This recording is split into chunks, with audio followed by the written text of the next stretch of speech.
bonjour, chers spectateurs d'Arménie Info. Nous avons aujourd'hui un invité spécial, Levon Khachaturian, chirurgien cardiaque de l'hôpital Georges Pompidou, qui a récemment organisé un voyage en Arménie avec un groupe de chirurgiens et des médecins pour apporter leur aide sur place suite à la guerre de Haut-Karabakh. Pouvez-vous nous un petit peu expliquer votre démarche, c'est-à-dire quelle était l'équipe avec laquelle vous avez parti, quels spécialistes ont parti avec vous, quelle sorte d'intervention vous avez pu réaliser sur place?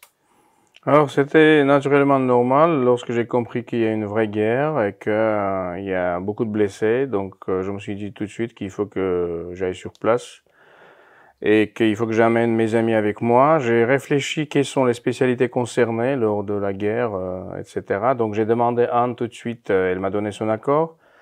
Également, j'ai contacté mes autres amis, Patrick Knipper, Pierre Girard, Michael Chaparian.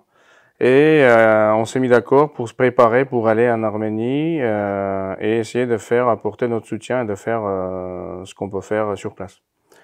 Et quelles sont les blessures que vous avez rencontrées? Donc c'était des blessures graves, des fois inédites, qu'on ne pouvait pas imaginer cette ampleur des blessures. C'est des vraiment graves lésions, des brûlures, des arrachements, des corps démembrés, dévisagés, mutilés, si vous voulez. Et donc, des fois très difficile de comprendre comment faire les choses. C'est vraiment pour un challenge pour un chirurgien de comprendre, de travailler et d'assumer cette volume de travail. C'est des civils ou des militaires? Il y a les deux, la plupart c'était des militaires, mais malheureusement, il y a eu des victimes et il y a des blessés parmi les civils aussi. D'accord. Vous avez travaillé dans quelle ville? Les villes dans lesquelles... On a débuté à Yerevan, à l'hôpital Astrik. On a pu opérer quelques patients là-bas. Le soir, on a fait un staff ensemble avec les amis. On a décidé on a pris une décision d'aller vers les sources, vers les fronts plutôt, pour être plus utile et surtout pour faire ce qu'on appelle un état des lieux, pour comprendre pourquoi est-ce qu'on a ces blessés, quelle est l'organisation sur place. Et le lendemain, on a pris la route pour Goris. Le soir, on était déjà à Goris, on a commencé à voir un peu les choses sur place. Et moi, j'ai continué la route vers Stepanakert durant la nuit. Donc, vous avez visité Stepanakert aussi? J'ai visité Stepanakert, si peut appeler ça visite. Et le lendemain, j'ai compris qu'il y avait une demande des chirurgiens que j'ai appelés, et Anne Berger avec Pierre Girard, et ils ont accepté de venir vers Stepanakert, où on a passé une journée entière. On a pu voir l'hôpital militaire là-bas et on a pu vraiment respecter le travail énorme et difficile que les médecins locaux ont pu organiser sur place. D'accord. Est-ce que vous avez constaté des dégâts de Stepanakert? Est-ce que vous avez été des témoins de bombardements? Qu'est-ce que vous pouvez dire? Nous, lors de ce séjour, on entendait toujours des bombardements aux alentours de Stepanakert.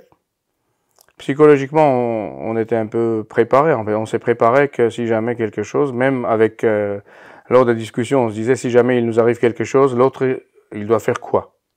Pour vous mettre une image de nos conversations privées. Ensuite, on a vu des dégâts. Déjà, Stepanakert, c'était une ville morte, malheureusement. Les gens, ils étaient enfermés dans les sous-sols. Ils avaient peur de sortir des sous-sols. On voyait qu'il y avait des immeubles ruinés.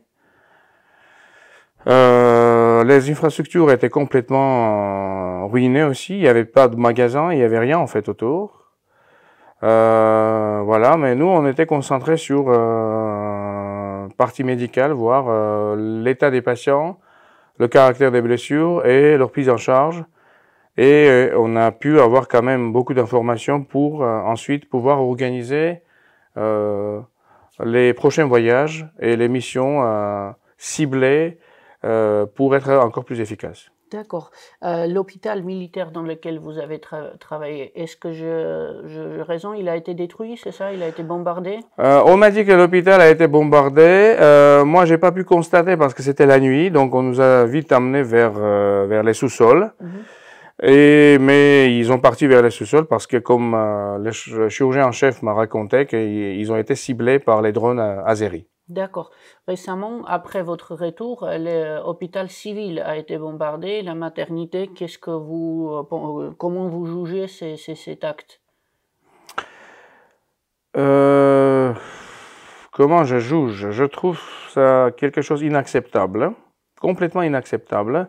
C'est l'image vraie de ce peuple qui est capable de faire ça, en fait. Voilà. Donc, quel est leur but de bombarder un hôpital civil? En fait, c'est d'éliminer le peuple arménien. Voilà. S'ils n'arrivent plus à faire les combats honnêtement, faire la guerre correctement, si on peut dire comme ça, alors ils bombardent des civils, y compris les hôpitaux. Quelque chose qui est, à mon avis, complètement inacceptable. C'est un crime contre l'humanité, je trouve. Il y a eu des utilisations de bombes à fragmentation dans la direction des localités arméniennes, des villes. Aussi, les munitions à phosphore blanc récemment. Que pouvez-vous dire sur le sujet des blessures que ça laisse sur l'avenir des gens qui subissent ce genre d'attaques? Déjà, nous avons compris que ce que vous appelez fragmentation, ça veut dire les bombes à sous-munitions. Oui, qui fait des dégâts et maintenant et après. C'est fait exprès, bien évidemment, pour avoir un nombre de victimes plus élargi. Et ce qui est difficile, c'est que pas tout de suite on a des morts, mais également on a des blessés qui nécessitent une prise en charge. Et cette prise en charge est longue et coûteuse. Et donc un pays qui est en guerre, bien sûr, il aura des difficultés pour mettre en œuvre, pour traiter ces blessés. Donc c'est fait exprès pour avoir un nombre de blessés maximum qui vont demander un traitement long, coûteux.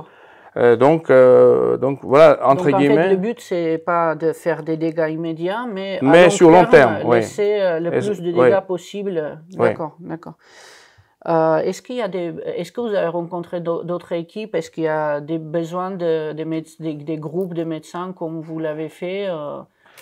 Je sais qu'il y avait des Arméniens d'origine, une équipe russe sur place, si j'ai bien compris, d'origine arménienne qui venait de Moscou.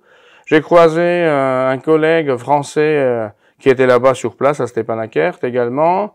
On a pu discuter avec lui un peu.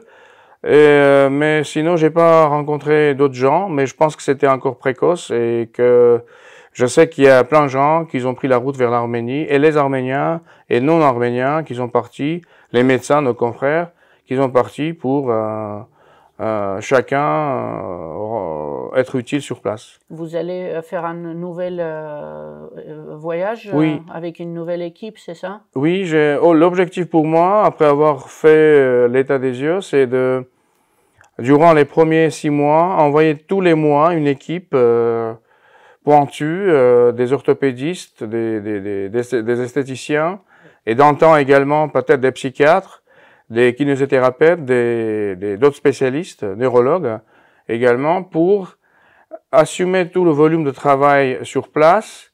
Jusqu'au mois de mars, on a des équipes qui vont partir, et après on verra. L'objectif, c'est de pouvoir structurer une organisation qui sera capable de prendre en charge l'appareillage des gens. On aura beaucoup de gens qui ont besoin de ça, et surtout l'adaptation, réadaptation physique et psycho-émotionnelle de ces gens-là, en fait. Vous avez besoin de médicaments ou d'équipements spéciaux pour amener avec vous? Est-ce que vous avez besoin des dons, peut-être? On a besoin de tout, parce qu'en guerre, il y a un manque de tout. On a besoin de tout, mais bien coordonné pour pouvoir être le plus efficace. D'accord. Est-ce que vous avez besoin d'assistance? Oui, bien sûr. Ça sera toujours bienvenu. S'il y a des gens qui veulent nous aider, ça sera bienvenu. D'accord. Je vous remercie pour votre temps que vous avez accordé à nous, et on vous souhaite du réussite.